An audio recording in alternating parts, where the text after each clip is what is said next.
পইচা যোৱাগে নাই প্লাষ্টাৰ কৰি মই আগে যে চৰকাৰী ঘৰটো সোমাবলৈ পানী হ'ল ভগৱানে এমিনে নকওঁ নাই দুটকামান নিজৰ পইচাই সোমালে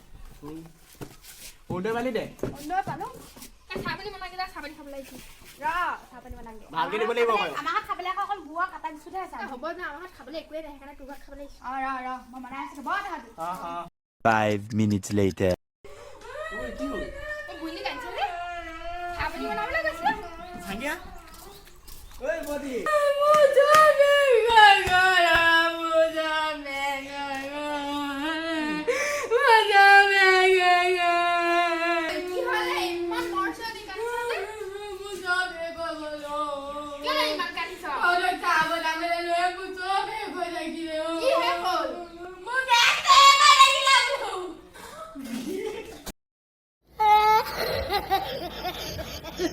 Oh,